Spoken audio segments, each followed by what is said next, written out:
the suicide bomber, 22 years old, born in Manchester. How do these young people get radicalised? Good morning. Basically, we need to be very realistic when dealing with this matter.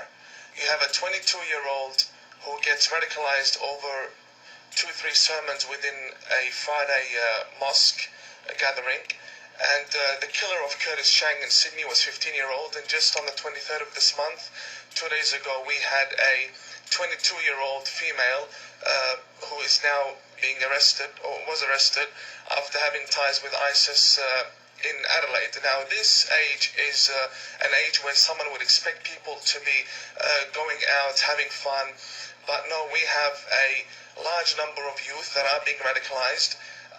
This happens because of the books that we have, the Islamic scriptures that we have.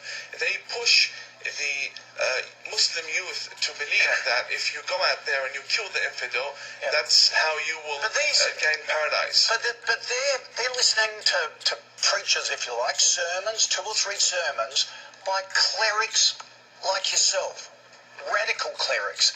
What do you more moderate clerics do to out your compatriots who are turning these young Muslims?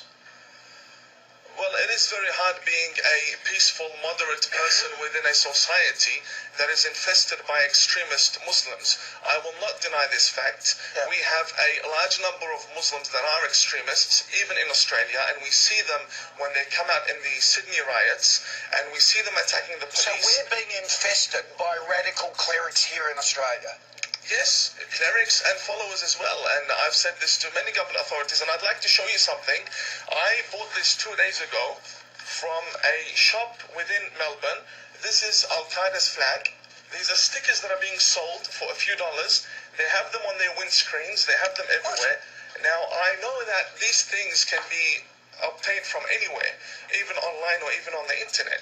But when you have stores openly selling these items with full audacity and creating this jihadi atmosphere for the youth to put on their cars, fully modified cars now, instead of having... So you're saying, do you believe our authorities should have more powers to get rid of these radical clerics and paraphernalia like that?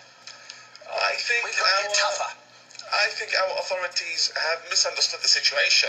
They have good relationships with the Muslim community, but having good relationships with the Muslim community does not necessarily mean you have control over them and that you can prevent a lone wolf attack. Yep. Jamal, you constantly condemn many acts of terror. Do Muslim leaders have to be more vocal? The Prime Minister and the Foreign Minister yesterday was surprised that Muslim leaders were silent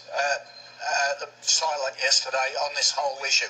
Do you have to be more aggressive, or do you live in fear? Look, we don't live in fear. We live in a very peaceful country. I don't know where the Imam got his informations from. First of all, these scriptures existed for hundreds of years. They didn't incite for violence or terror act. It is an ideology of the so-called Islamic State and Daesh, and they are actually targeting the vulnerable young people, impressionate people. Okay. But we are lies. Our Prime Minister has expressed this. You're a liar. And that's include Australian Muslims. Yeah, our Grand Mufti only yesterday, our Grand Mufti have condemned this act. We have shouted from the rooftops our condemnation of these acts.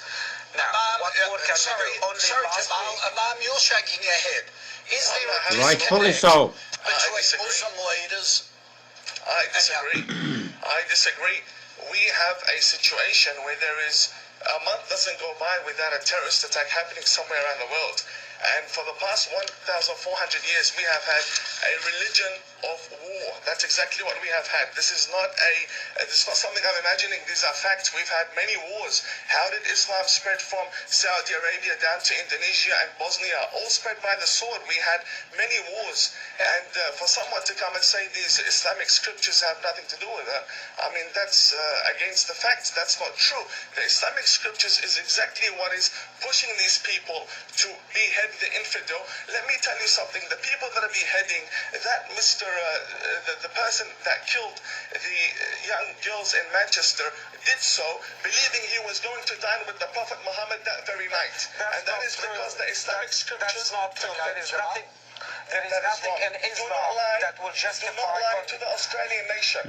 Don't lie. in Islam that will justify killing innocent people. To behead people and to kill and massacre people. You cannot sit there and lie to the Australian people.